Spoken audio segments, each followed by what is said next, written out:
제가 오늘 설교 제목을 패러다임 시프트라고 했어요. 패러다임 시프트. 이 패러다임 시프트라는 그 용어가 최근 코로나 상황이 터지면서부터 엄청 화제가 되면서 많이들 사용하는 그 용어 중 하나예요. 패러다임 시프트. 패러다임의 전환, 패러다임의 변화라고도 말하죠. 발상의 전환, 인식 틀의 전환. 이게 어떤 코로나 바이러스가 창궐되면서 많은 사람들이 어려운 시간을 보내면서 유행어처럼 되었어요. 어떤 고정관념의 틀을 깨고 생각을 바꾸면 모든 것이 새로운 의미와 가능성으로 다가오게 된다는 것이에요. 고정적인 사고의 그 틀을 깨지 않으면 새로운 변화는 일어날 수 없는 것이에요. 그렇기 때문에 어찌 보면 이와 같은 그 패러다임을 전환시키는 그 일이 마지막 때를 살아가는 그리스도인들에게 필요하고, 또 지금같이 정말 어려운 시간을 대한민국을 떠나서 필리핀 세부에서 보내고 있는 우리 성도들에게, 우리 형제님 자매들에게 꼭 필요할 줄로 믿습니다. 9.11 테러 직후에 미국의 경제 침체가 심했어요. 이때 우리가 잘 알고 있는 애플사의 전략을 한번 생각해 보세요. 이때 경제가 그렇게 침체됐을 때 이 애플 맥 회사는 그런 회사의 재정을 긴축하는 것이 아니라 게임 체인저로서 작용할 수 있는 그들의 전략이 고가의 제품을 출시하는 것이었어요. 결과는 어땠죠? 우리가 잘 알다시피 그 9.11 테러 이후 맥은 어마어마한 성공을 거두었어요. 아이폰이라는 것을 고가의 제품을 내놓음으로 해서 엄청난 성공을 거두었어요. 아마존도 마찬가지예요. 경기 침체가 이렇게 2009년, 2010년에 접어들었을 때 아마존에서는 킨들이라는 모델을 출시하면서 책을 전자책으로 읽는 이와 같은 모델을 출시함으로 인해서 매출이 급상승하게 되었어요. 그리고 또 이제 우리가 잘 알고 있는 미디어 서비스 제공업체 넷플릭스가 또 이런 패러다임 시프트의 좋은 예죠.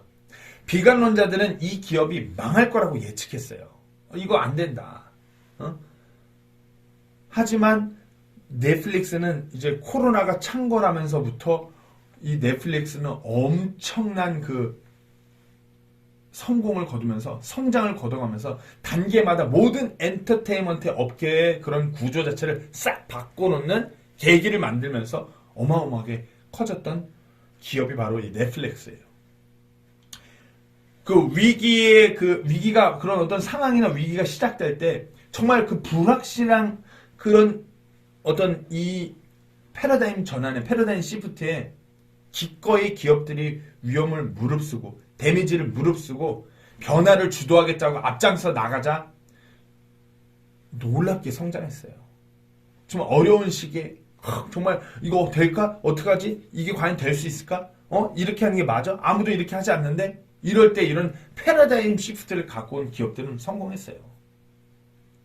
어찌 보면 모두가 위기라고 여기는 상황을 기회로 여겼던 그런 케이스예요. 어찌 보면 위기의 때가 곧 기회라는 말은 이와 같은 사람들에게, 즉 패러다임을 전환한 자, 패러다임 시프트를 가져온 사람들에게 해당되는 말인 것이에요. 어찌 보면 지금 우리의 상황을 둘러보세요. 세상은 지금 대한민국은 크리스마스, 전 세계는 크리스마스, 메리 크리스마스 이거 활기차게 그런 얘기들 하지만 지금 어떤가요? 우리 세부에 있는 우리 지체들은 정말 위기의 때예요. 그리스도인에서 지금의 상황이 너무나 힘들어요. 코로나라고 이 경험해 본 적 없는 상황으로 2년을 넘게 악착같이 버텨왔는데 이제 태풍까지 와요. 쏟대밭을 만들어요. 전기도 나가 있고 통신도 끊어져 있고 늘 그렇게 붙들고 사는 인터넷마저도 잘 되지도 않고 그렇게 버텨왔는데, 근데 이런 상황이 점점 내 자신을 보니까 아무것도 못할 것 같고 정말 삶의 위기인 것 같고 그러면서 그냥 힘들어하면서 낙심해갖고 주저앉아버린 것 같은 모습. 현재 우리의 모습은 아니련지요. 제가 그래요. 저 또한 수년을 기도하고 준비해서 선교지로 나왔어요. 코로나가 시작됐죠. 가족과 생이별을 했어요. 그러다 코로나 한번 또 걸려갖고 죽다 살아나.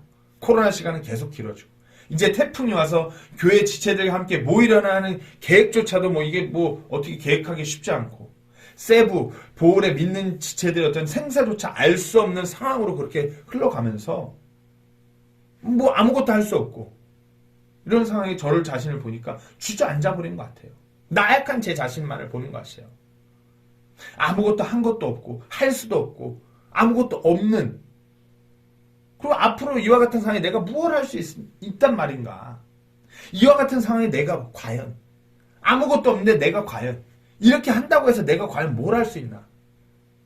혹시 저와 같이 이와 같은 생각이 들고 있다면 우리 또한 패러다임 시프트가 필요해요. 우리의 그 인식에, 우리의 관점에, 우리 생각의 그 변화를 갖고 와야 돼요. 인간적인 그 매여있는 우리의 사고를 전환시켜야 돼요. 이사야서 55장 8절에서 9절 말씀에 내 생각들은 너희 생각들이 아니며 내 길들은 너희 길들이 아니니라 주가 말하노라. 하늘들이 땅보다 높은 같이 그렇게 내 길들은 너희 길들보다 높고 내 생각들은 너희 생각보다 높으니라. 우리가 생각할 때, 우리가 이렇게 바라볼 때 아무것도 할 수 없을 것 같고 아무것도 없고 뭐 이래서 뭐가 되겠어? 그저 위기야라고 우리는 이렇게 생각할지언정 하나님은 그렇게 생각하시지 않는다라는 거예요. 전지전능한 하나님께서는 하나님의 그 길은 우리가 감히 헤아릴 수 없는 길이기 때문에 우리가 생각하는 그 사고를 전환시켜야 되는 것이에요. 어떻게 해요? 하나님의 말씀을 통해서 하나님의 뜻을 헤아리면서 우리의 생각을 엎어버려야 돼요. 하나님의 말씀을 통해서 패러다임 시프트를 가져오는 우리 모두가 되기를 소망합니다. 오늘 본문은 하나님이 우리 속 중심을, 우리 마음을 보신다는 그 유명한 구절이기도 해요. 그러면서 하나님은 다윗 속을 보셨다고, 다윗의 마음을 보셨다고, 다윗이 어떤 사람이었기에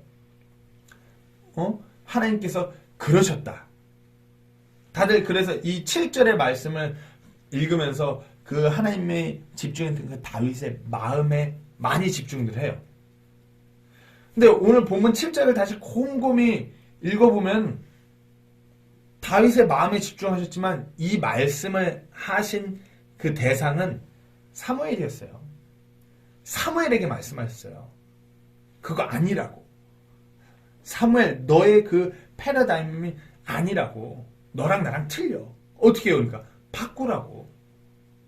오늘 본문의 배경은 사울 왕으로 인해서 하나님은 슬퍼하시면 사울 왕을 이스라엘의 왕에서 내리셨어요.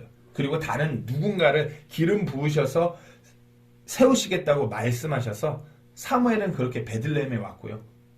하나님의 사람, 이 백성 이스라엘의 마지막 사사인, 마지막 재판관인 사무엘이 오는 것을 보고, 그리고 사무엘이 희생물을 하나님 앞에 암송아지 희생물을 드리겠다는 거 보고 베들레헴의 장로들이 그걸 맞으면서 뭐 벌벌 떠는 거. 우리가 뭐 잘못했나? 하나님의 사람이 왜 이 베들레헴에 와서 암송아지 화해 헌물을 하나님께 드리려고 하지? 그러면서 어쨌든 사무엘이 그렇게 함께 가자, 이새의 집으로 가자니까 그렇게 함께 왔어요. 그러고서 이제 이새의 아들들을 살펴보게 되죠. 그리고 이새의 첫 번째 아들인 엘리압. 엘리압의 이름도 하나님이 아버지 되신 그런 이름의 엘리압이 지나가자 이 책자를 보고 바로 이 사람이다. 그러면서 기름 부을 사람이 엘리압이라고 판단했는데 하나님께서 바로 아니라고 말씀하세요. 그리고 하나님께서 다른 아들들도 모두 다 아니라고 말씀하셔요. 그러자 양치러 나간 막내를 듣자 이제 사무엘이 이 아들이라고, 다윗이라고. 그리고 이제 다윗에게 기름을 붓고 주의 영이 다윗에게 임한 것이 오늘 본문의 배경이에요. 어찌 보면 지금 이 상황, 사무엘에게 닥친 이 상황, 사무엘에게 하신 하나님의 말씀은 사무엘에게 있어서 위기의 때예요. 한번 생각해 보세요. 사무엘이 이전에 기름을 부어서 사울을 왕으로 세웠어요. 사울 왕이 버젓이 이스라엘의 첫 왕으로 세워져 있어요. 그런데 지금 하나님께서 하신 말씀은 다른 사람을 찾아가서 사울 내리고 세워질 왕으로 기름 부으라고 하는 것이에요. 이해가 가시나요? 완전 영모인 거예요, 영모. 이건 말이 안 되는 상황이에요. 하지만 사무엘은 그럼에도 불구하고 하나님의 말씀대로 다시 왕이 될 사람에게 기름 부으고자 떠나서 지금 그 일을 수행하고자 하고 있어요. 그래갖고 이제 딱 자기 눈에 들어온 사람, 이제 엘리압이라는 키가 크고 아주 잘생긴 그 이세 첫째 아들을 보고 이 아들이다 라고 하는데 하나님이 이때 정확하게 말씀하시는 거예요. 오늘 본문 7절입니다. 주께서 사무엘에게 이르시되 그의 용모나 그의 키의 크기를 보지 말라. 내가 이미 그를 버렸노라. 주는 사람이 보는 것처럼 보지 아니하나니 사람은 겉모습을 보나 주는 마음을 보느니라 하시니라. 우리가 이 구절을 영어로 보시면은 조금 더 이해가 돼요. 여기서 영어로 보실 때 see와 look을 구분하셔서 보셔야 돼요. But the Lord said unto Samuel, Look not on his countenance or on the height of his stature, because I have refused him. For the Lord sees not. 주님께서는 보지 않으신다. As man sees. 사람이 보는 것처럼. 여기서 look이 아니라 see가 쓰였어요. see는 look하고 틀리게 우리가 그냥 눈을 떠서 우리 시야에 자연스럽게 들어오는 것들이에요. 그러니까 주님께는 우리 눈에 이렇게 보이는 들어오는 것들이 주님께는 그런 것들이 보이지 않는다는 것이에요. 이어서 For man looked on the outward appearance, but the Lord looked on the heart. 사람이 겉으로 보는 걸, 겉으로 드러나는 걸 보지만 주님께서는 그 안, 그 마음을 바라보신다. 사람은 겉으로 드러나는 것을 바라보려고 하지만 룩은 그 의도적으로 뭔가를 바라보는 것이에요. 사람은 겉으로 드러나는 것을 바라보려고 하지만 주님께서는 그 속 안의 마음을 바라보려고 하신다는 것이에요. 때문에 사무엘이 엘리압 그 첫째 아들이 들어오는데 그냥 자연스럽게 눈에 들어오는 거예요. 큰 키, 잘생긴 외모. 그렇게 들어오기도 하고 또 사람은 그 겉모습, 수려함. 딱 봐도 체구도 좋고 잘생겼고 누가 봐도 사울왕보다 더 멋진 그런 왕이 될 수 있을 것 같은 그게 들어오는 거예요. 하지만 하나님의 눈에는 그런 것이 들어오지도 않고 그런 것을 보려고도 안 하시는 하나님이라고.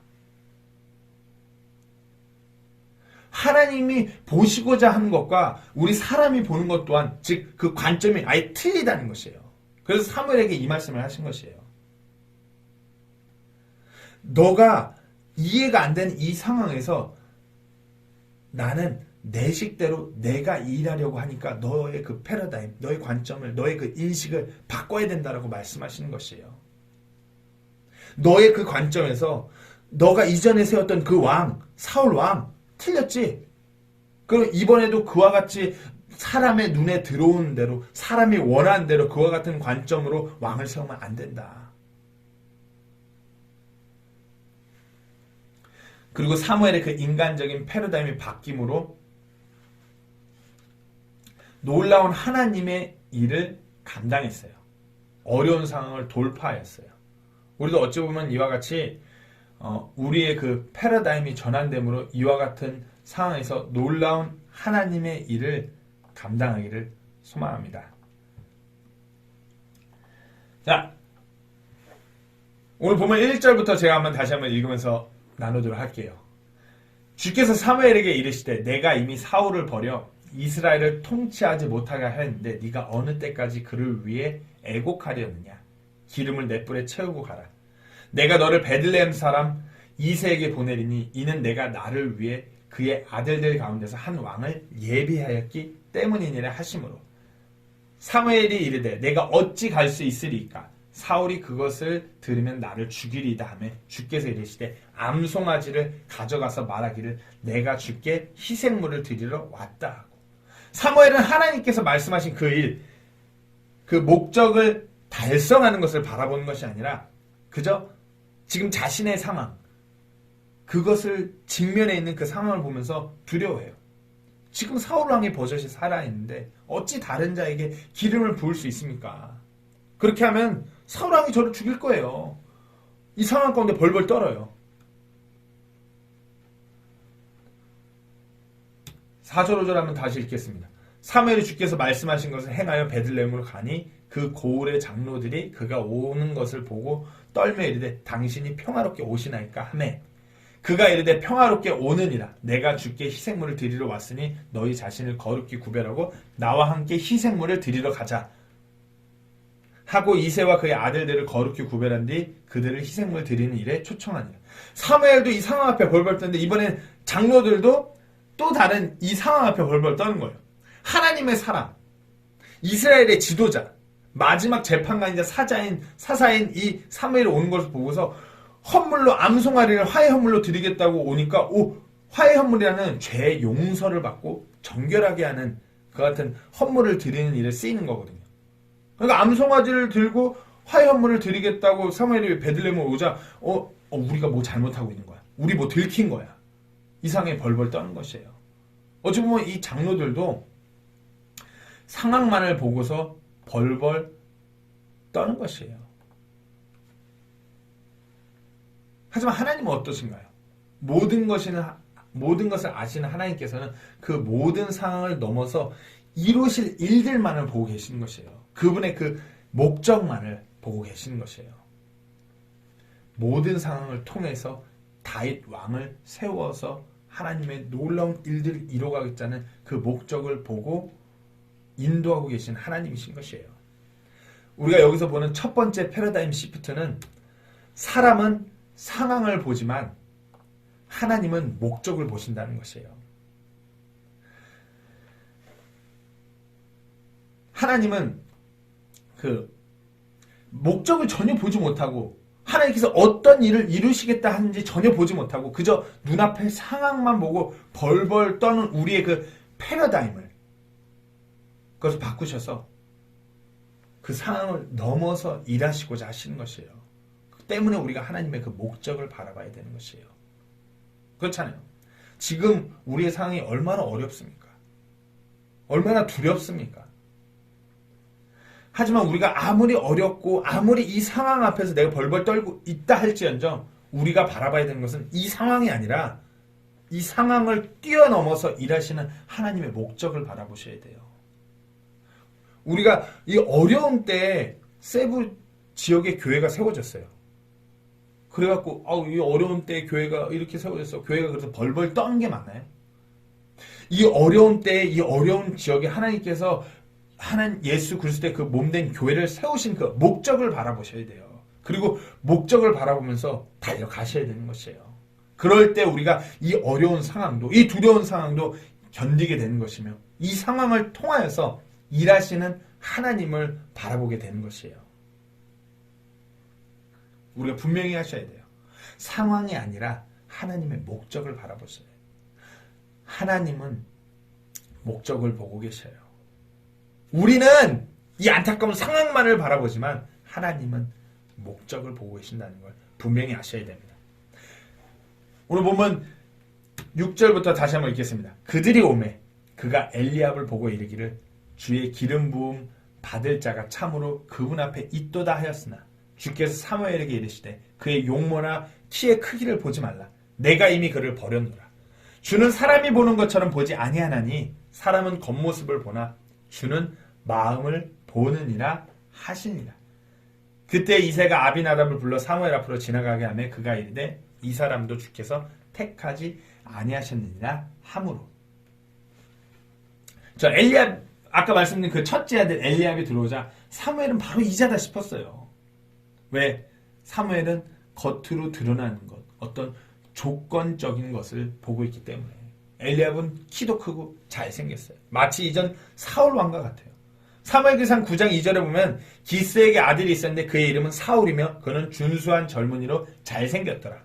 이스라엘 자손 가운데 그보다 더 잘생긴 자가 없었고 그는 백성 중에 어떤 사람보다도 자기 어깨에서부터 위만큼 키가 더 크더라. 체구도 엄청나게 좋은 사람이에요. 이스라엘에서 가장 으뜸인 자가 바로 사울이었어요. 키가 크다라는 것은 강한 용사라는 의미예요. 남자로서 으뜸인 강한 사람. 누가 봐도 왕이다. 이 사람이 우리 지도자가 돼야 된다. 왕족 혈통으로 이루어졌던 이스라엘의 왕이 아니에요. 지금 첫 번째로 왕이 필요해서 세우는 왕이기 때문에 누가 봐도 강인한 이미지, 누가 봐도 우리를 이끌 수 있을 것 같은 사람, 그 사울이에요.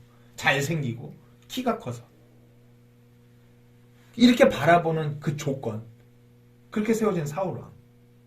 하지만 하나님께서는 그렇게 그런 조건적으로 보여지는 것으로 바라보는 그 잘못된 것 같은 인식, 시각의 틀을 바꾸고자 하셨어요. 두 번째 패러다임 시프트는 사람은 조건을 보지만 하나님은 가능성을 보신다는 것이에요. 하나님께서는 사울이나 엘리압처럼 사람의 눈에 들어오는 어떤 조건을 보시는 분이 아니세요. 한번 생각해 보세요. 다윗은 지금 사무엘이 이렇게 왔을 이때 아무것도 없고 그저 양이나 치고 있는 어린 소년이에요. 하지만 하나님께서는 그 다윗의 그 가능성을 보신 것이에요. 늘 하나님을 의지하고 하나님을 찬양하고 하나님의 말씀에 귀 기울이고 순종하던 그 다윗의 가능성을 보신 것이에요. 지금 이 시각에도 혹시 나는 아무것도 할 수 없고 아무것도 할 수 없기에 아무것도 가진 것이 없기에 내가 지금 내세울 수 있는 그렇다는 어떤 조건이 아무것도 없기에 낙심해하고 있지 않는가요? 하지만 우리가 이와 같이 우리의 그런 패러다임을 바꿀 때 내 자신이 다르게 보일 것이에요. 우리의 가능성을 우리가 하나님의 그 관점으로 하나님의 그 시각으로 우리의 그 가능성을 볼 때 우리 자신이 다르게 보일 것이에요.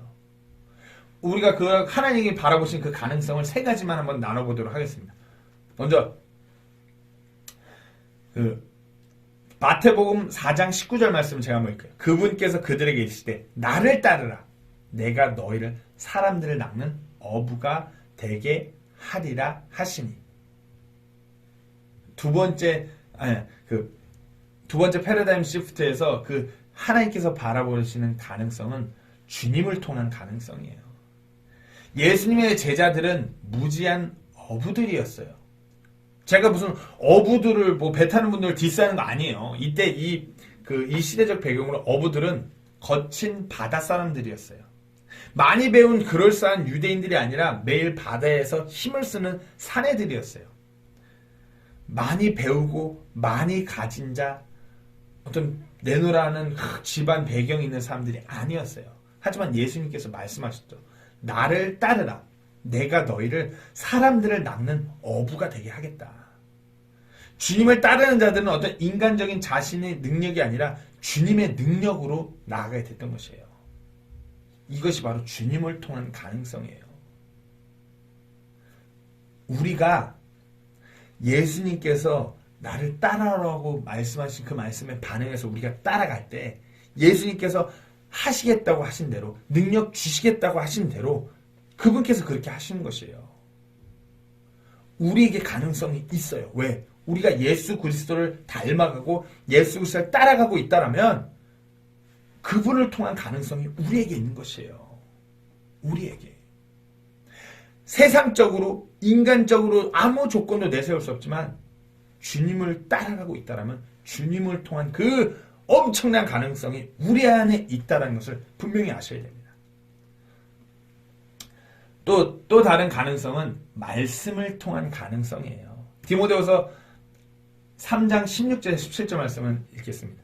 모든 성경 기록은 하나님의 영감에 의해 주어진 것으로 교리와 책망과 바로잡음과 의로 교육하기에 유익하니 이것은 하나님의 사람이 완전하게 되어 모든 선한 일에 철저히 갖추어지게 하려 함이라. 하나님의 말씀에 능력이 있습니다. 그 말씀으로 우리를 완전하게 하셔서 모든 선한 일에 철저히 갖춰지게 하시겠다고 말씀하셨어요. 그 말씀에 능력이 있는 것이에요. 우리가 이 말씀을 주야로 묵상하며 하나님의 말씀에 순종하는 사람, 말씀에 그 가능성이 있는 것이에요. 하나님은 우리 안에 가능성을 보시는데 말씀을 통해서 그 말씀 안에서 갖추어져 갈 수 있는 그 가능성을 보시는 것이에요. 말씀에 능력이 있기 때문입니다. 말씀은 우리를 완전하게 하시기 때문이에요. 그렇기 때문에 그 가능성을 보시는 것이에요. 마지막으로는 하나님이 어떤 가능성을 보시냐? 헌신을 통한 가능성을 보시는 것이에요. 아무것도 가진 것이 없어요. 상황이 안 되고 환경도 안 돼요. 인간적인 능력이 안 돼요. 그러나 하나님의 일을 위해서 자신을 드리는 자, 헌신하는 자, 그런 그를 강하게 하시고 모든 일을 감당케 하시는 주님인 줄로 믿으셔야 됩니다.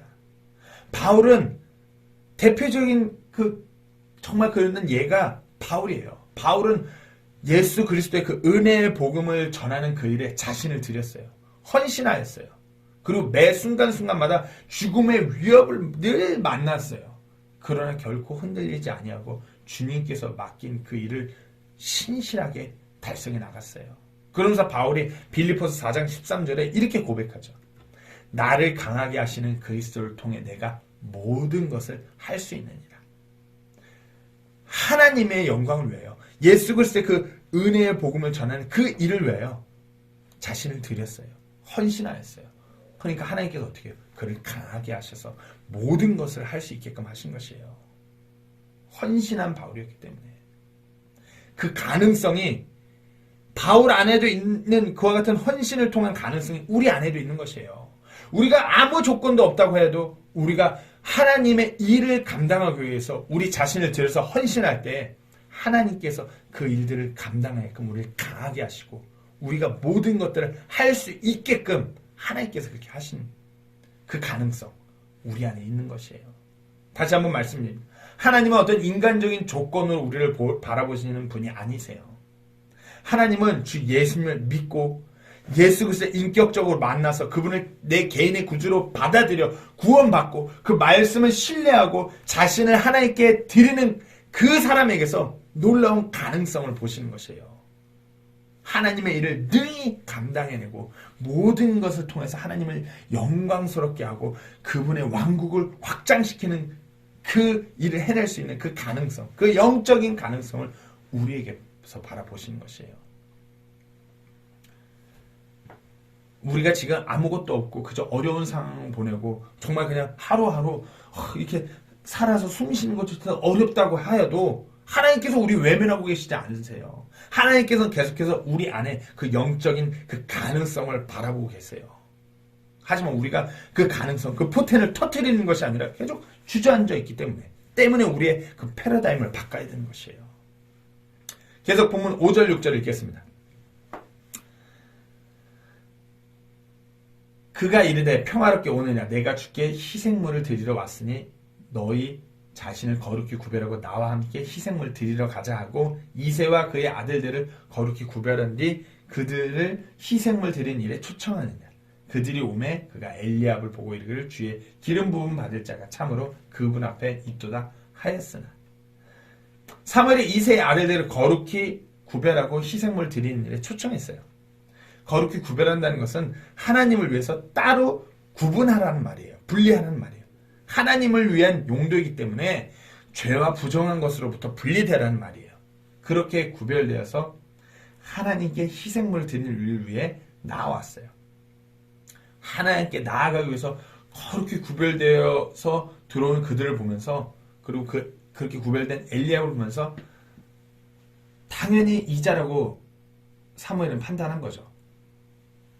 어찌 보면 율법대로 거룩히 하나님을 위해서 구별되어 나온 이새의 아들들이었어요. 그들은 하나님께 희생물을 드리기 위해서 지금 이 시각에 어찌 보면 죄를 멀리하고 부정한 것을 멀리하면서 다 그럴싸하게 나와왔어요.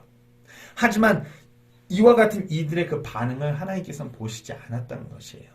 그 순간에도 그저 신실하게 자신에게 맡겨진 일을 감당하면서 자신이 있는 그 자리에서 하나님을 의지하고 하나님을 찬양하는 그 다윗을 바라보시는 하나님이었어요. 세 번째 패러다임 시프트는 사람은 반응을 보지만 하나님은 진실함을 바라보신다는 것이에요. 진실함. 통전성이라고, 영어로는 인테그리티라고 할 수 있겠죠. 진실함이란 누가 보던 말던 상황이 이렇던 저렇던 그저 하나님의 말씀대로, 하나님의 뜻대로 살아가는 것. 이것을 진실성, 통전성 또는 투명성이라고 말할 수 있어요. 이렇던 저렇던 어찌하던 하나님이 원하시는 대로, 하나님의 뜻대로. 우리 가운데 이런 걸 많이 봐요. 우리가 하나님을 섬긴다고 하면서 하나님을 믿는다고 하면서 우리 안에 우리의 반응들은 마치 어떤 대단한 교회를 다녀야 어떤 의리의리한 예배를 참석해야만, 예배에 뭔가 내가 무슨 일을 중요한 걸 맡아서 섬겨야지, 뭐 이래야지, 이런 반응을 보여야지 내가 하나님 앞에 좀 잘 드러날 것이 착각해요. 그런 것에 하나님께서 그렇게 집중하시지 않으세요. 하나님께서는 그저 내가 어디 서 있든지 서 있는 그 자리에서 하나님의 말씀대로 그분을 의지하고 그분의 뜻대로 그저 한 걸음 한 걸음 매일의 삶에서 그렇게 걸어가는 그 사람의 진실성을 바라보고 계신 것이에요. 다윗이 그리했던 것이에요. 시편 23편에 다윗이 그 양을 몰던 그 양의 목동이었을 때 지은 시라고 그래요. 시편 23편의 이 고백을 한번 들어보세요. 주는 나의 목자시니 내가 부족함이 없으리로다. 이때는 다윗 왕이 아니에요. 목동일 때예요. 근데 주님께서 나를 이끄시는 목자이기 때문에 내가 부족함이 없대요. 그분께서 나를 푸른 초장에 누이시며 잔잔한 물가로 인도하시고 내 혼을 회복시키시며 자신의 이름을 위해 의의 행로들로 나를 인도하시는도다. 참으로 내가 사망의 그늘진 골짜기를 다닐지라도 해악을 두려워하지 아니하리니 주께서 나와 함께 계시며 주의 막대기와 주의 지팡이가 나를 위로하나이다. 주께서 내 원수들의 눈앞에서 내 앞에 상을 차리고 기름을 내 머리에 부으시니 내 잔이 넘치나이다. 내 평생에 선하심과 긍휼이 정녕 나를 따르리니 내가 주의 집에 영원히 거하리로다. 거룩히 자신을 구별해갖고 하나님께 암송아지 화해 헌물을 드리고 있다고 나온 이세의 이 아들들, 하나님께서는 이들의 이와 같은 반응을 바라보지 않으셨어요. 그저 진실되게 그 자리에서 하나님을 갈망하는 그 다윗을 바라본 것이었어요. 우리는 어떠한가요? 그 어떠한 상황에서도 이같이 하나님께 진실되게 그분만으로 가득 차서 나아가고 있나요? 뭔가 될 때는 되는 듯한 반응, 뭔가 안 될 때는 안 되는 듯한 반응, 무엇을 해야 할 때는 그것을 위한 반응, 무엇이 필요할 때는 그것을 필요로 하는 반응. 내가 그 어떠한 대단한 것을 하나님께 드리고 대단한 경배를 할지라도 그 어떠한 반응을 한다 해도 하나님께서는 일시적인 우리의 그 어떤 반응을 보는 것이 아니라 우리의 진실됨을 보고 계세요. 우리가 진실되게 하나님 말씀 안에서 이렇게 나아갈 때 그 어떤 어려움과 고난 가운데서도 그분의 그 말씀에 순종하는 삶을 살게 될 것이요, 성령 충만한 능력의 삶을 살게 될 것이며 그 진실성이, 그 투명성이 우리의 간증으로 세상에 드러나게 될 것입니다. 한번 둘러보세요. 요즘에 많은 교회, 많은 크리스찬들이 세상으로부터 손가락질 받아요. 성경 말씀은 이렇게 써 있는데 겉으로는 그럴싸하게 이렇게 반응하는 듯 하지만 속 중심에 그들의 삶은 그 말씀하고 동떨어져 살아가는 어떤 위선자의 모습이었기 때문에 세상으로부터 손가락질 받아요. 종교인의 모습은 그렇게 그럴싸하게 반응하려고 하지만 그들의 삶이 그렇지 않기 때문에 우리는 그러면 안 돼요. 하나님의 말씀에 쓰여있는 대로 매일의 삶 가운데서 우리가 죄와 씨름하고 하나님을 더욱더 갈망하면서 그렇게 진실되게 나아가는 우리 모두가 되기를 소망합니다. 다시 돌아와서 사무엘은 그래서 이제 지금 이스라엘의 새로운 왕이 될 다윗에게 기름을 부었어요. 사무엘은 하나님에게서 그 아웃된, 떨어진 사울 다음으로 다윗을 왕으로 찾아서 그에게 기름을 부었어요. 하지만 하나님께서는 영원한 그분의 왕국 사역을 위해서 다윗에게 기름을 부으셨다는 것이에요. 그렇지 않나요? 지금 어찌 보면 우리가 크리스마스 그러면서 마태복음 1장을 많이들 바라보시잖아요. 예수님의 그 시작, 크리스마스 이러면서. 근데 이 마태복음 1장 1절의 시작이 이래요. 아브라함의 자손이시오 다윗의 자손이신 예수 그리스도의 세대에 대한 책이라. 사무엘은 지금 일시적인 당장 그 사울 다음에 그냥 왕 정도로 생각하고 기름을 부었지만 하나님께서는 영원한 그분의 그 왕국 사역을 위해서 그 영혼의 관점에서 세워지는 다윗에게 기름을 부으시고 그를 바라보신 것이에요. 영혼의 관점에서. 마지막 패러다임 시프트는 이렇습니다. 사람은 일시적인 것을 보지만 하나님은 영원한 것을 보신다는 것이에요. 우리 모두 다 마찬가지죠. 우리는 늘 일시적인 것, 일시적으로 이 땅에서 머무르는 것, 그 일시적인 그 무언가에서의 가치를 두고 그것만을 바라봐요. 분명한 것은 그 일시적인 것들은 영원한 관점에서 무가치한 것들이라는 것을 분명히 아셔야 돼요. 우리가 바라보고 있는 이 일시적인 것들, 우리가 대단하다고 여기는 그 일시적인 것들, 우리가 없어서 가지고자 갈망하는 그 일시적인 것들이 영혼의 관점에서는 모두가 다 아무런 가치가 없음을 분명히 아셔야 돼요. 물질이요? 아무런 가치가 없는 것이에요. 어떤 누군가의 능력, 뭐 커리어, 뛰어남, 뭐 명예, 그런 것들이 아무리 대단하고 해도 영혼의 관점에서 아무런 가치가 없는 것이에요. 그 일시적인 것을 얻고자 그것에 매여서는 안 됩니다. 하나님 관점에서, 그 영혼의 관점에서 아무런 가치가 없기 때문이에요. 하지만 그 일시적인 그 물질, 일시적인 내 어떤 이 땅에서의 능력, 내 시간, 그것을 만약에 하나님의 영광을 위해서, 그분의 왕국이 펼쳐지는 그 일을 위하여 드려질 때, 그 드려진 것 같은 모든 것들은 무가치한 것이 아니라 가치 있는 것들로 드러나게 되는 것이에요. 빌립보서 4장 17절 말씀에 나는 선물을 바라지 않으면 오히려 너희 회개장부에 넘치게 될 열매를 바란다. 바울이 야 내가 지금 이와 같은 사역을 하니까 내가 선교비가 필요해. 나에게 선교비를 보내줘. 이와 같은 말을 바라는 것이 아니라 이렇게 너희가 하나님의 왕국이 확장되는 그 일을 위해서 너희가 드린 드림이 회개장부에 열매가 차곡차곡 쌓이기 때문에 그 열매를 내가 바라는 것이야. 함께 그 일을 위해 동참하거라. 그 물질들, 세상에선 무가치한 것으로 이때 이 마케도니아 교회, 이 빌립보 교회의 성도들이 물질이 있는 성도들이 아니에요. 정말 어렵게 살아가고 전쟁 이후로 정말 폐허가 된 도시에서 어려운 형편에 있는 이들이 바울의 그 사역을 돕는 것이에요. 바울이 그러니까 내가 이와 같은 돈이 필요한 것이 아니라 너희가 지금 이와 같은 일들이 너희가 예수님 앞에 섰을 때 그 열매가 넘치게 될 것이야. 나는 그 열매를 바라고 있도다. 동참해라. 무가치한 것이 아니라 영혼의 관점에서 가치 있는 그 일. 디도서 3장 14절 말씀 또 우리에게 속한 사람들도 필요한 용도를 채워주기 위한 선한 행위들을 지속하는 것을 배워 열매 없는 자가 되지 않게 하라.